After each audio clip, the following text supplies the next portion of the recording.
गम होगा। माना कि मुझसे ज़्यादा आपको गम होगा, पर रोने से ना ये कम होगा। जीत लेंगे दिमाग की नाकाम बाजियाँ, जीत लेंगे दिल की नाकाम बाजियाँ। अगर आपकी हौसलों में दम होगा, अगर आपकी हौसलों में दम होगा, अगर आपकी हौसलों में दम होगा। हेलो फ्रेंड्स, कैसे हैं? आज हम लोग जो बात करेंगे कुछ स्पोकन डिफ़िकल्ट वर्ड जो शब्द सुने तो बहुत जाते हैं पर अधिकतर समझे नहीं जाते। कहने का मतलब words mostly heard but not mostly known. ऐसे शब्द हमारे जीवन में एक बार नहीं बार बार आते हैं पर समझ में नहीं आता कि आखिर क्या होता है, और इनका हमारे दैनिक जीवन में बहुत उपयोग है।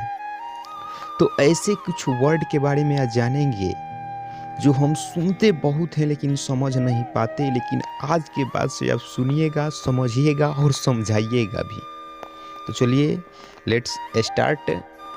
तो आप गांव या शहर जहां भी रहते हो, आप गांव में रहते हो या शहर में रहते हो, यदि आप आधुनिक जगत के मॉडर्न व्यक्ति बनना चाहते हैं, यानी इस युग में आप जीना चाहते हैं, इस युग के काबिल बनना चाहते हैं, तो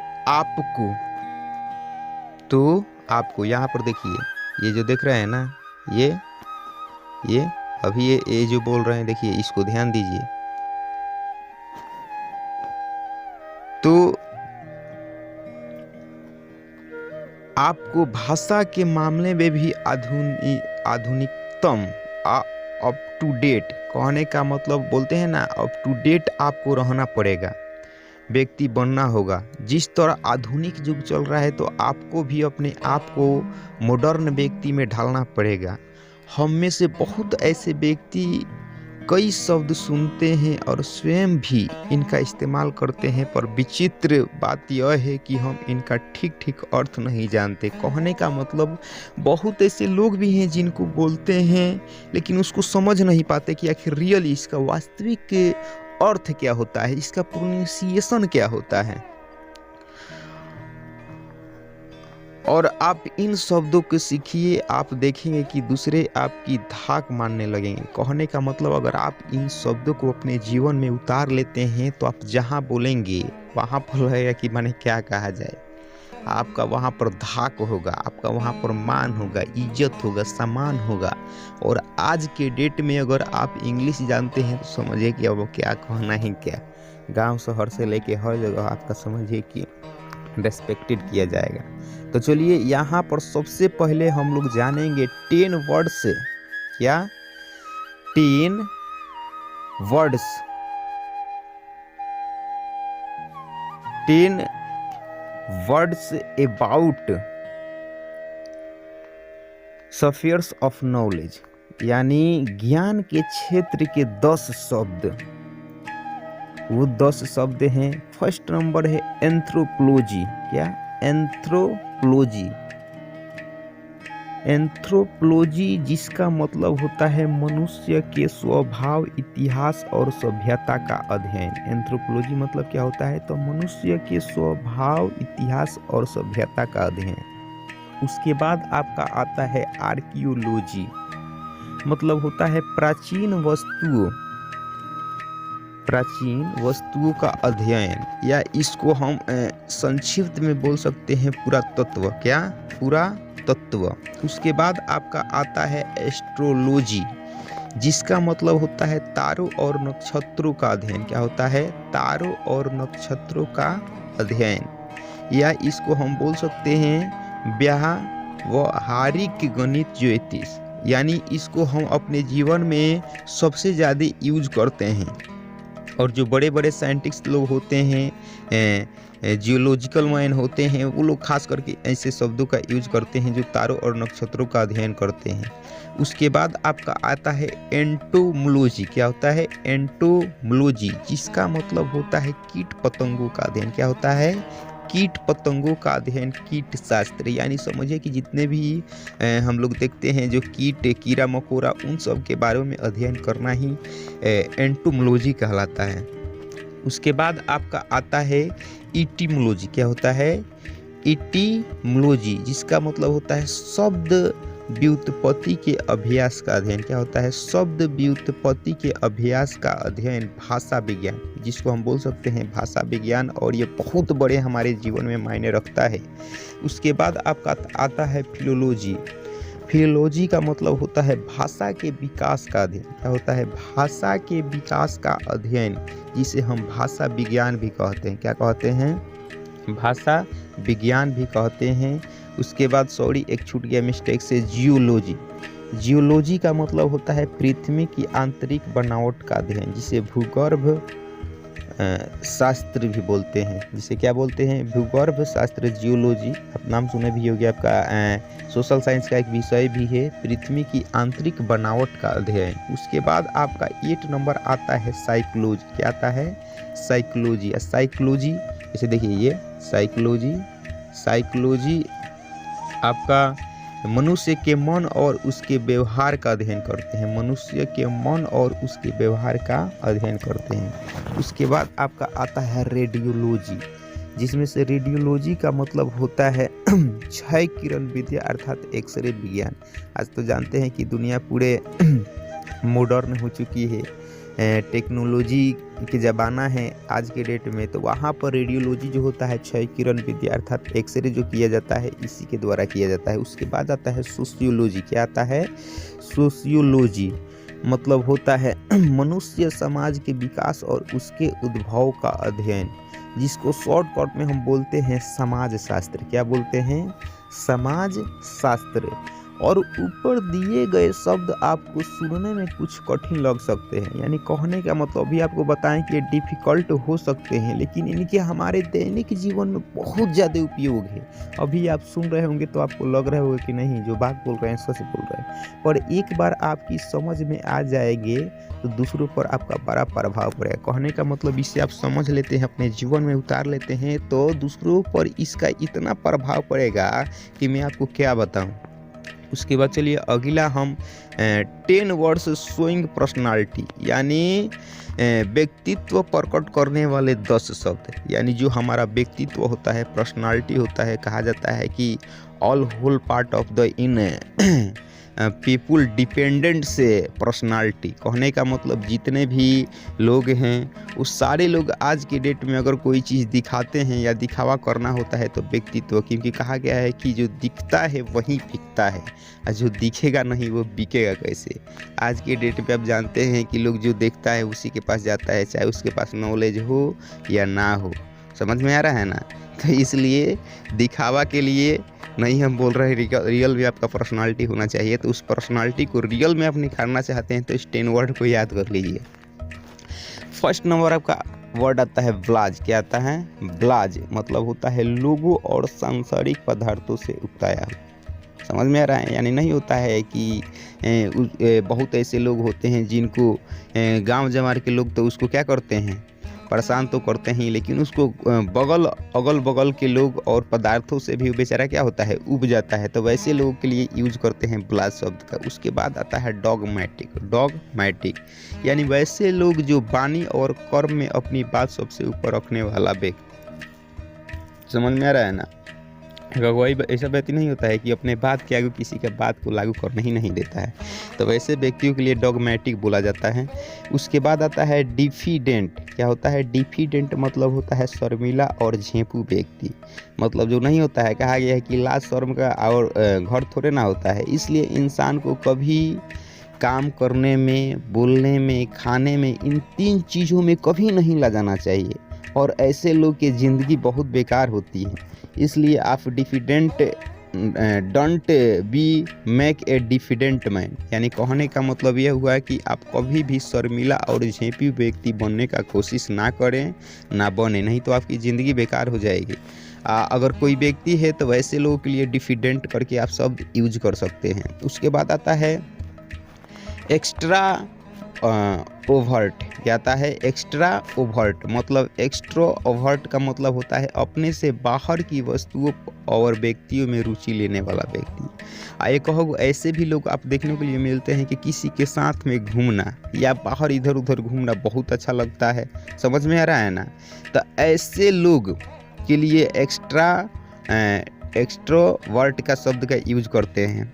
उसके बाद आपका आता है ग्रेगेरियस। क्या होता है? ग्रेगेरियस, जिसका मतलब होता है हर समय दूसरे लोगों की संगति में रहने की इच्छा करने वाला व्यक्ति। एक अगर लोग नहीं होते हैं कि किसी, चाहे दो साथी होते हैं जो किसी के संगत में रहना बहुत पसंद करते हैं, तो वैसे लोगों के लिए ग्रेगेरियस शब्द का यूज करते हैं। उसके बाद आता है इनहिबिटेड। क्या होता है? इनहिबिटेड,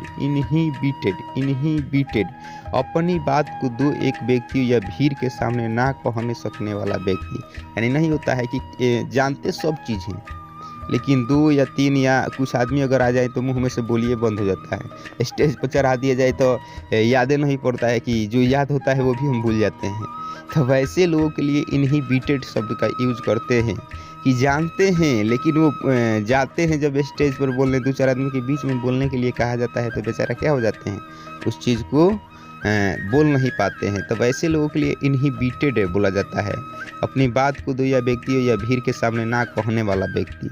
उसके बाद आता है इंट्रोवर्ट। क्या होता है? इंट्रोवर्ट मतलब होता है अपने आप में ही सीमित रहने वाला व्यक्ति, यानी ऐसा व्यक्ति जिसे दुनिया से, समाज से किसी से बहस नहीं है, वो अपने आप में ही जीता है, अपने आप में ही मरता है, जो दूसरे से मिलने जुलने में कठिनाई अनुभव करता हो, यानी किसी और से मिलना जुलना उसे अच्छा नहीं लगता है। तो वैसे लोग ये इंट्रोवर्ट बोलते हैं। क्या बोलते हैं? इंट्रोवर्ट। उसके बाद आपका आता है 8 नंबर क्विजोटिक। क्या होता है? क्विजोटिक मतलब होता है कल्पना के मसूदे बांधने वाला व्यक्ति। वैसे व्यक्ति जो इतना ज़्यादा अपने, क्या बोलते हैं ना, कि हमारे घर चांद पर बाबे, समझ में होता नू, हमारे घर चांद पर बाबे, और सोच लो हमारा घर में खाली सोने के वर्षा हो खेला। हम ज़रा सोचिए ये बातें कैसा लग रहा है सुनने में। तो ऐसे जो बातें करता है, जो समझिए अपने औकात से बढ़कर ऐसी बातें जो संभव ही नहीं है, तो वैसे लोग क्या करते हैं? इमेजिनिंग करते हैं, यानी कल्पना करते हैं। अब ऐसे लोगों के लिए हम क्या बोलते हैं? क्विजोटिक बोलते हैं, यानी अपने आप को दिखाना चाहते हैं बहुत। वैसे लोग से जितना हो सके आप दूर रहें। उसके बाद आपका आता है सैडिस्टिक्स। क्या होता है? सैडिस्टिक्स मतलब होता है दूसरों को सताने अथवा उन पर शासन करने में प्रश्न होने वाला व्यक्ति। दूसरों को सताने अथवा उन पर शासन करने में प्रश्न होने वाला व्यक्ति को सैडिस्ट बोलते हैं। क्या बोलते हैं? सैडिस्टिक। क्या बोलते हैं? सैडिस्टिक बोलते हैं। और जो दूसरे के सताने अथवा उन पर शासन करने में प्रश्न होने वाला व्यक्ति होता है, यानी कहने का मतलब होता है किसी और को दुख देकर खुशी होना। और कहा गया है कि जो इंसान किसी और को दुख देखकर खुशी होता है वह इंसान कभी भी खुश नहीं रह सकता। इसलिए आप डोंट बी सैडिस्टिक्स मैन, आप कभी भी ऐसे व्यक्ति ना बने जिनसे आपके चलते किसी को कष्ट हो। समझ में आ रहा है ना?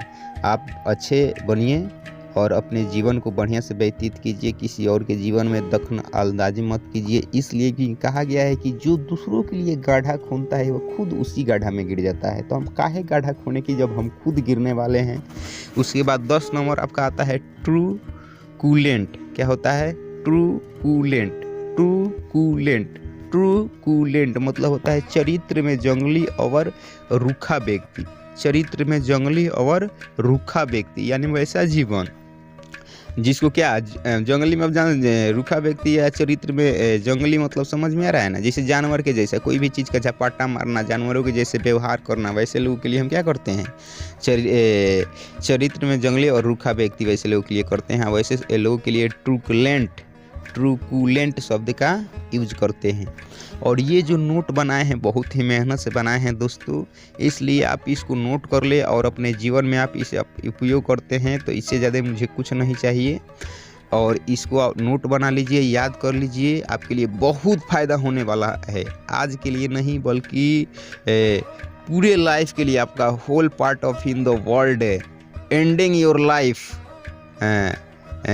Making continuously not a today but it use the whole part of life continuously. समझ में आ रहा है ना। और इस चीज़ को आपके पूरे जीवन में ये उपयोग होने वाला है जब तक आप जिंदा हैं इस दुनिया में। सो आज के एक दिन के लिए नहीं है। उसके बाद चलिए जानते हैं अगला, जीवन काला theories about life, art and the philosophy. मतलब जीवन कला और दर्शन से संबंधित मतवाद। समझ में आ रहा है ना। जीवन कला और दर्शन से संबंधित मतवाद, theories about life, art and the philosophy, इसके बारे में जानते हैं। नीचे के कुछ मतों यानी आइसम के नाम दिए गए हैं। कुछ आपने सुन रखे हैं और कुछ नहीं। इन्हें जानिए और अपना ज्ञान बढ़ाइए। यानी कुछ ऐसे शब्द हैं जिनको आप हो सकता है सुने भी हो, लेकिन कुछ ऐसे इसमें शब्द हैं जिसको ना आप सुने होंगे ना जाने होंगे, और बहुत ही बेहतरीन शब्द है। चलिए 1 नंबर आपका आता है इसमें अल्ट्रुइज्म। क्या आता है? अल्ट्रुइज्म मतलब होता है परोपकारवाद। क्या होता है? परोपकारवाद। इसको शॉर्टकट में परोपकारवाद बोलते हैं, लेकिन जब इसका हम मतलब समझते हैं तो इसमें हर काम दूसरे के हित के लिए किया जाता है। यानी किसी और के लिए जीना मरना, चाहे वो मेरी ज़िंदगी है, लोग गाना नहीं गाता है, जिंदगी है मगर पराई है, जिंदगी है मगर पराई है। जी तो रहे हैं लेकिन किसी और के लिए, अपने लिए नहीं। हम ऐसे लोगों के लिए हम बोलते हैं कि ये क्या है? अल्ट्रुइज्म यानी परोपकारवाद व्यक्ति हैं। और वैसे लोग बहुत अच्छे होते हैं। खुदा उनको कभी झुकने नहीं देता, गिरने नहीं देता और असफल नहीं होने देता, जो दूसरे के लिए जीते हैं। उसके बाद आपका आता है एथिज्म। एथिज्म मतलब होता है नास्तिकवाद। क्या होता है? नास्तिकवाद यानी वैसे लोग जो ईश्वर में विश्वास नहीं रखते। यानी ऐसे लोग जो होते हैं ईश्वर में विश्वास नहीं रखते हैं, वो मानते हैं कि खुदा नाम का कोई चीज़ होता ही नहीं है।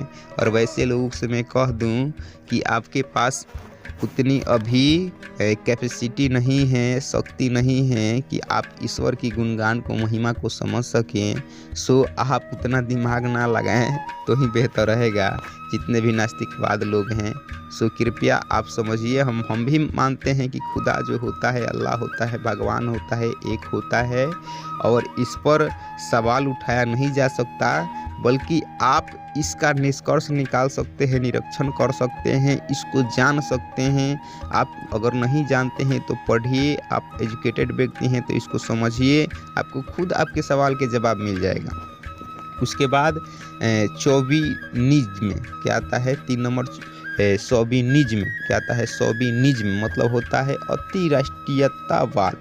यानी इसमें मनुष्य की अपने देश के प्रति अत्यधिक गर्व की भावना रहती है। यानी जितने भी हम देखते हैं मिलिट्री, आपका डिफेंस में आर्मी, नेवी, एयरफोर्स, जितने भी लोग होते हैं, ये सारे लोग के लिए ऐसे शब्द का बोलते हैं शोविनिज्म यानी अति राष्ट्रीयतावाद। इन्हीं में मिलता है। वो अपने देश के लिए, अपने देश के लोगों के लिए, अपने जान के बारे में थोड़ा सा तक नहीं सोचते।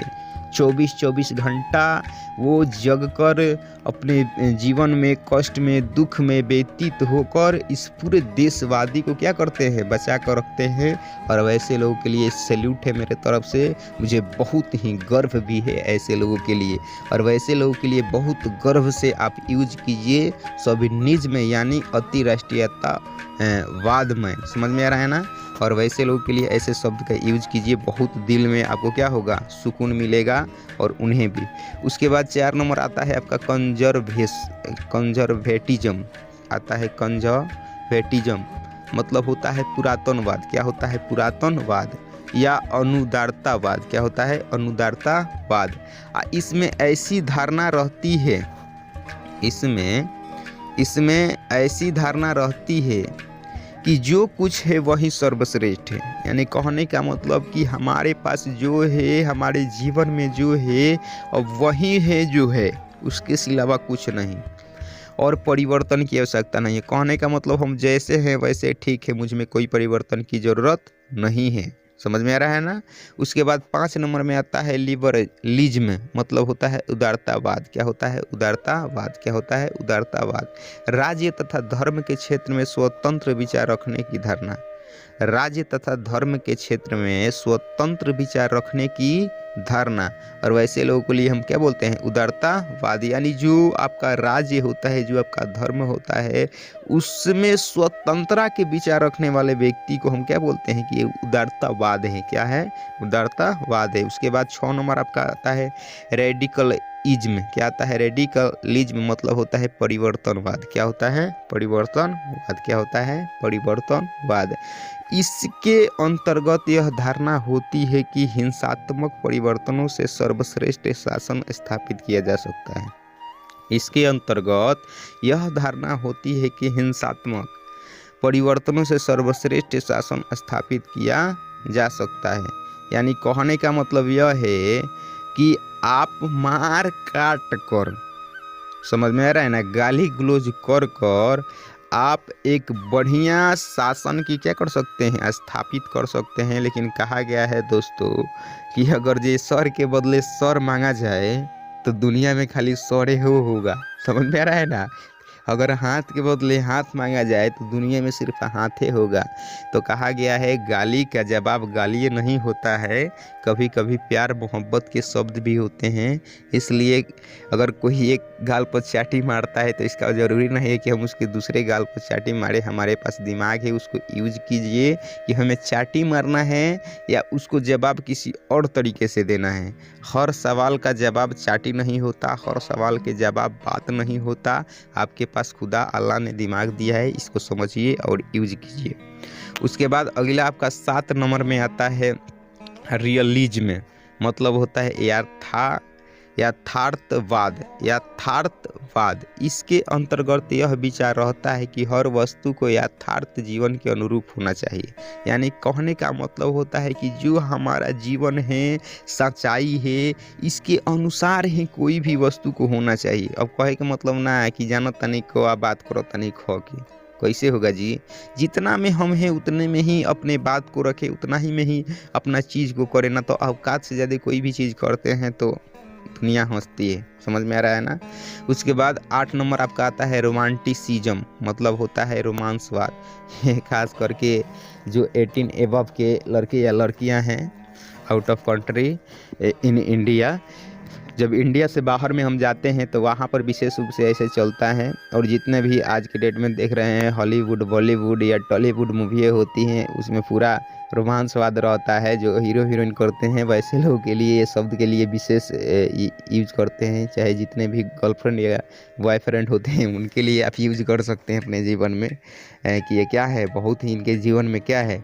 And then the both couples in the very romantic season story, मतलब इनके जो पति पत्नी हैं या जो ये कपल हैं, इनके जीवन में बहुत रोमांसवाद है। समझ में आ रहा है ना। यानी अर्थात कला और साहित्य को प्राकृतिक और यथार्थता की आदर्श पूर्ण और भावात्मक तस्वीर खींचनी चाहिए। यानी आपके जीवन में ऐसा होना चाहिए क्योंकि बहुत ज़रूरी है। और आपको बता दें कि ये सबसे लास्ट और जीवन की सबसे क्या बोलते हैं आगे पीढ़ी बनाने वाला चीज़ है। उसके बाद 9 नंबर आपका आता है एस्केप्टिसिज्म। एस्केप्टिसिज्म मतलब होता है संशयवाद। क्या होता है? संशयवाद अर्थात समसत ज्ञान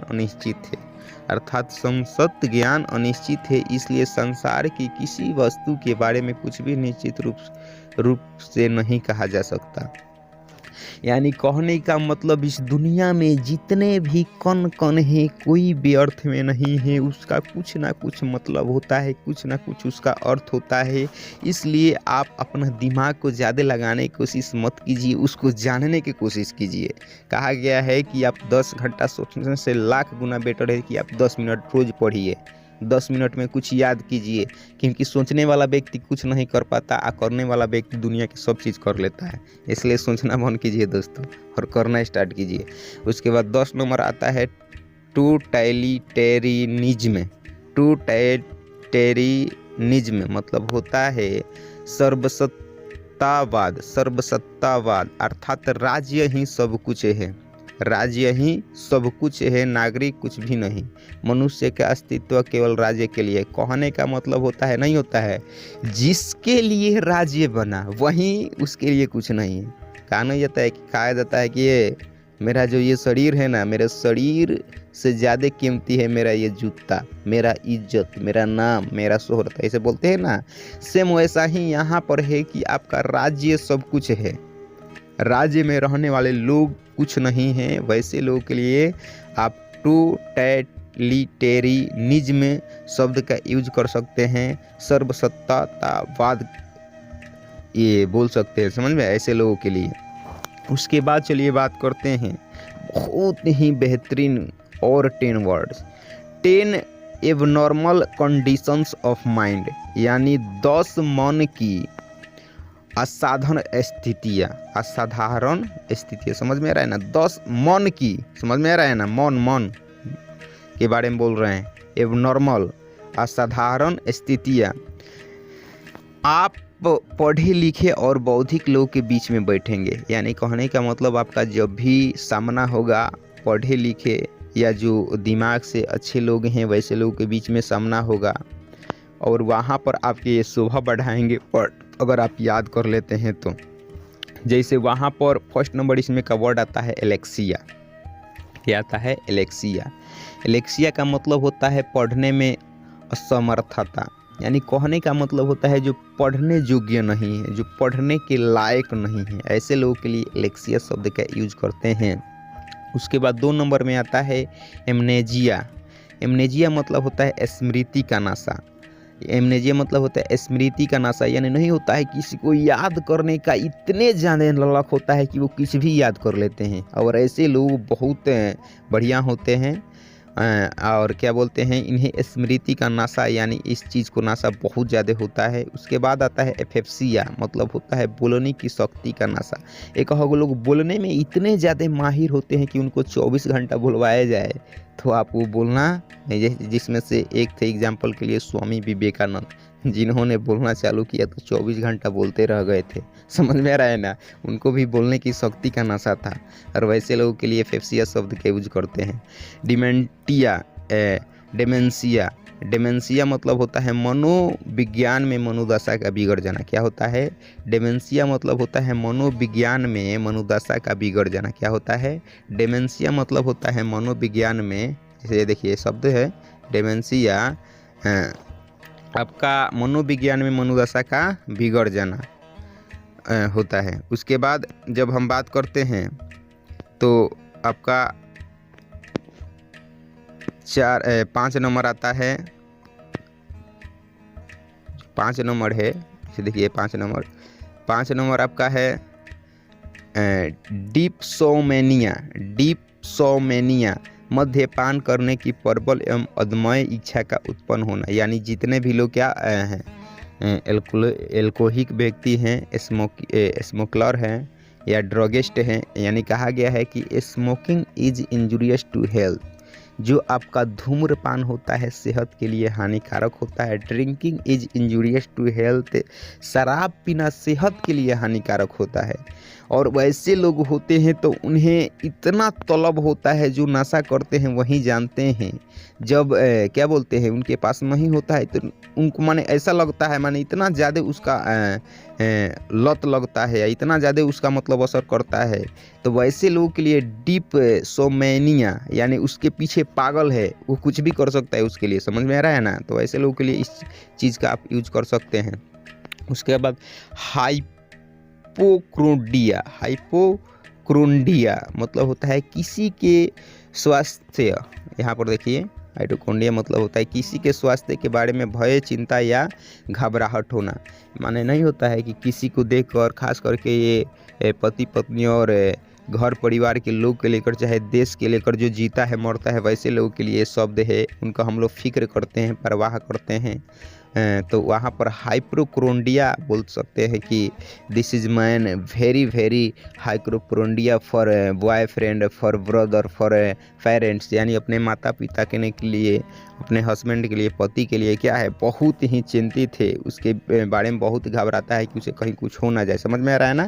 तो ऐसे शब्द यूज करते हैं वहाँ पर। उसके बाद इंसोम्निया, इंसोम्निया मतलब होता है लगातार नींद का ना आना, ये एक बीमारी भी है। इंसोम्निया मतलब होता है लगातार नींद का ना आना।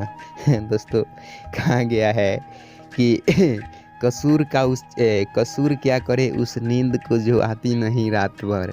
किसी ने कहा है कसूर क्या उस नींद का जो आती नहीं रात भर, कसूर तो उस चेहरे का है जिसने सोने नहीं देता रात भर, जो सोने नहीं देता रात भर, जो सोने नहीं देता रात भर। समझ रहे हैं ना? तो वैसा ही बात है, ऐसे से होता है तो नींद तो पक्का है कि उड़ना ही है दोस्तों। जब टेंशन दिमाग पर होता है, चाहे वो एजुकेशन का हो या आपका क्या हो, सफलता का हो, या कोई आपका फॉर लव प्रेम का हो, तो ऐसा नींद उड़ना ही है दोस्तों। तो वैसे में खास करके ये रोग उत्पन्न होता है। उसके बाद 8 नंबर में आपका आता है क्लेप्टोमेनिया। क्लेप्टोमेनिया कोई वस्तु चुराने की प्रबल इच्छा होना। समझ में आ रहा है ना? माने कोई चीज़ चुराने, किसी को खाने का प्रबल इच्छा होता है, किसी को पीने का इच्छा होता है, किसी को कुछ करने का इच्छा होता है। तो यहाँ पर कोई वस्तु चुराने के जिसके पास इच्छा ज़्यादा प्रबल होता है, ऐसे ये चोर लोग होते हैं, थिपेस्ट जो होते हैं, उनके लिए है क्लेप्टोमेनिया। क्लेप्टोमेनिया यानी कोई वस्तु चुराने की प्रबल इच्छा होना। उसके बाद 9 नंबर आता है आपका मेगालोमेनिया। मेगालोमेनिया मतलब होता है अपनी महानता के बारे में भ्रांत विश्वास, यानी कहने का मतलब होता है कि मैं कुछ भी कर सकता हूँ, हमरा जैसन महान व्यक्ति केहू नहीं खे। समझ में आवता नू? हम जौन बानी हम ये बानी। और वैसे लोग के लिए क्या करते हैं, मेगलोमेनिया, यानी अपने आगे वो किसी और को कुछ नहीं समझते।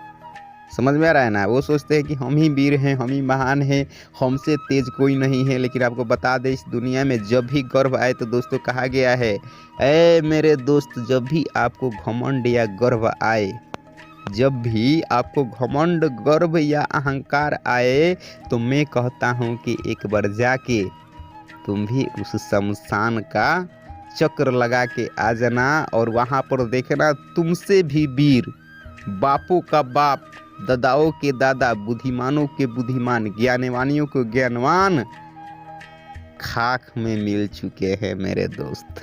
समझ में आ रहा है ना? अभी समझ में नहीं आता है तो आप जाके एक बार घूम के आइए, पता चल जाएगा। और 10 नंबर आपका आता है मेलनकोलिया, मतलब होता है मेगलोमेनिया, मतलब अपनी महानता के बारे में भ्रांति विश्वास करना, इसको बता चुके हैं। 10 नंबर आपका आता है मेलनकोलिया, मतलब होता है दुख और निराश। यहाँ पर देखिए 10 नंबर आपका ये जो है दुख और निराश की निरंतर मनोदशा, यानी दुख और निराश का निरंतर मनोदशा, यानी दुख में जिनका जीवन हमेशा मतलब रह रहा है, चाहे निराश रह रहे हैं, यानी ऐसे लोग विशेष रूप से डिप्रेशन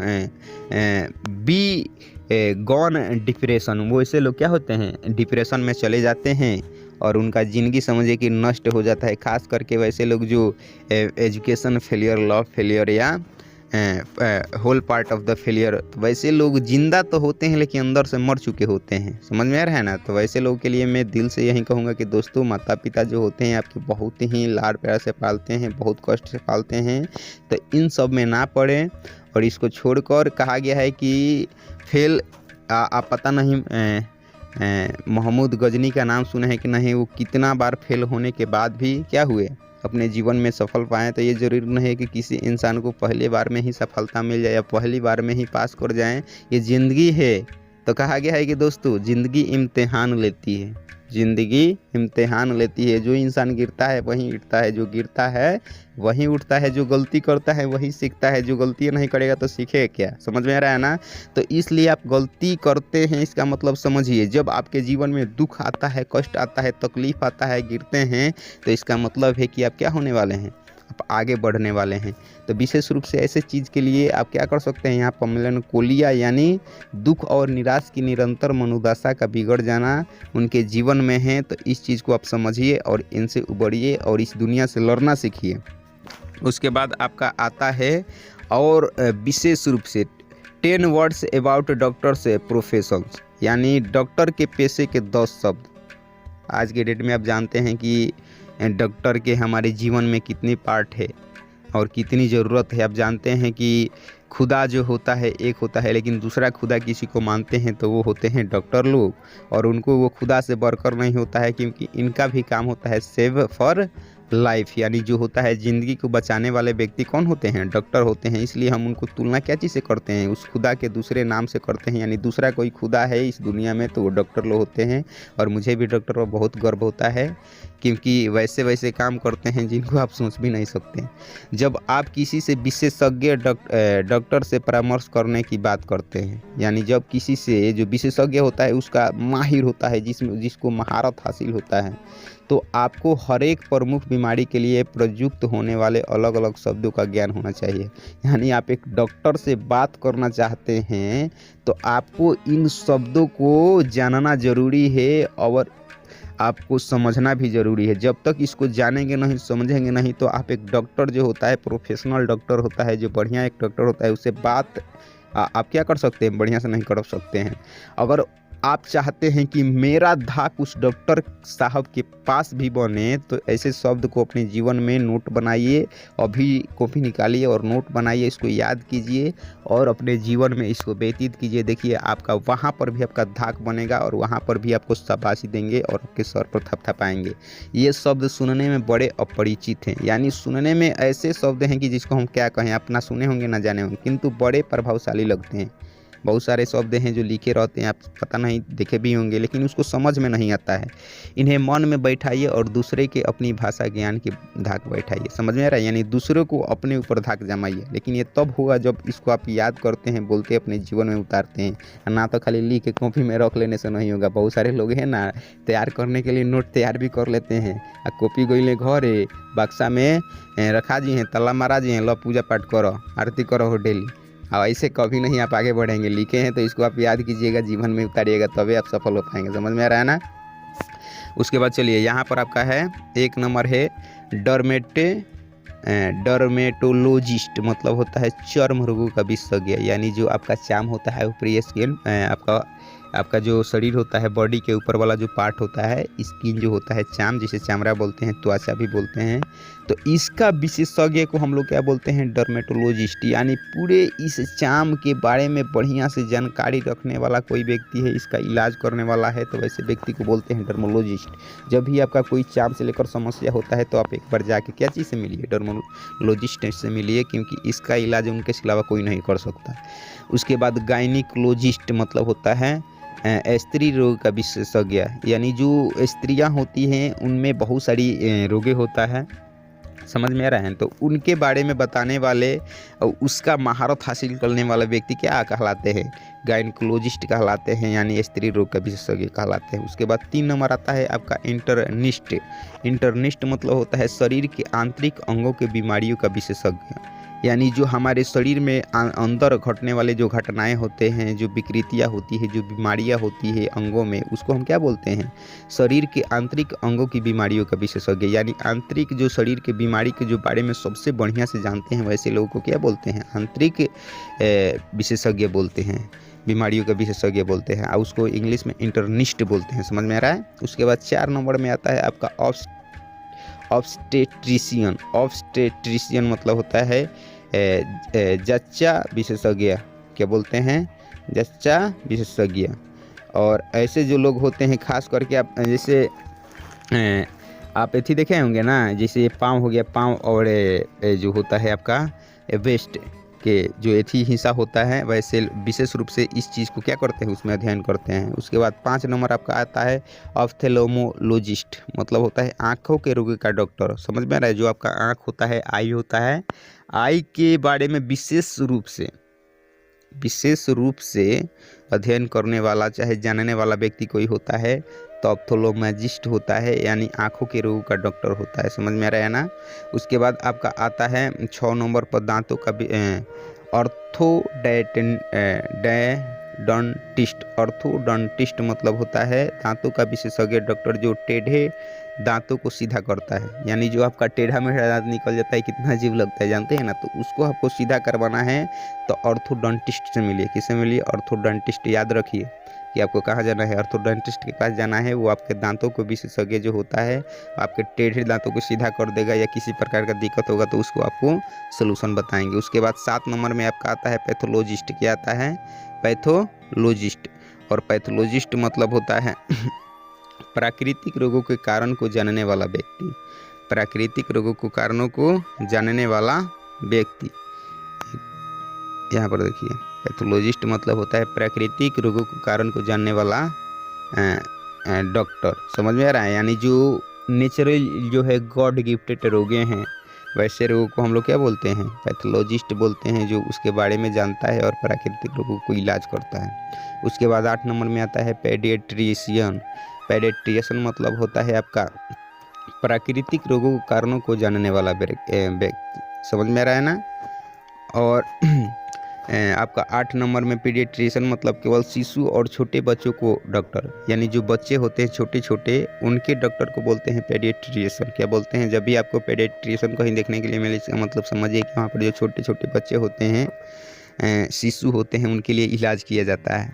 वैसे लोगों को पीडियाट्रिशियन डॉक्टर्स बोलते हैं। उसके बाद 9 नंबर में आपका आता है पोडिएट्रिस्ट, मतलब पाँव की छोटी मोटी बीमारियों का डॉक्टर।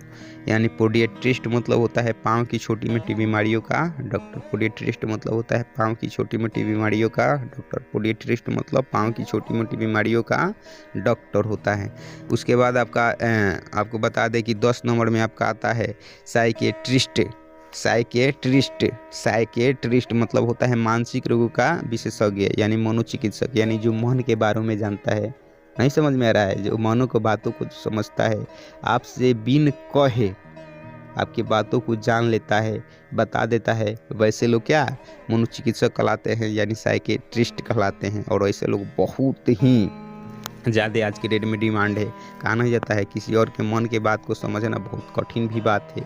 और ये अगर आप इस चीज़ को जानते हैं, मनो के बातों को, आपके चाहे किसी प्रकार का आपका मानसिक बीमारी भी है तो इसका इलाज भी ये करते हैं। समझ में आ रहा है ना? तो आप वहाँ पर जाके इसको मिल सकते हैं। और ये रहा दोस्तों कुछ आपका वर्ड, जैसे 10 ये हो गया, 10 ये, 10 10 20 30 40,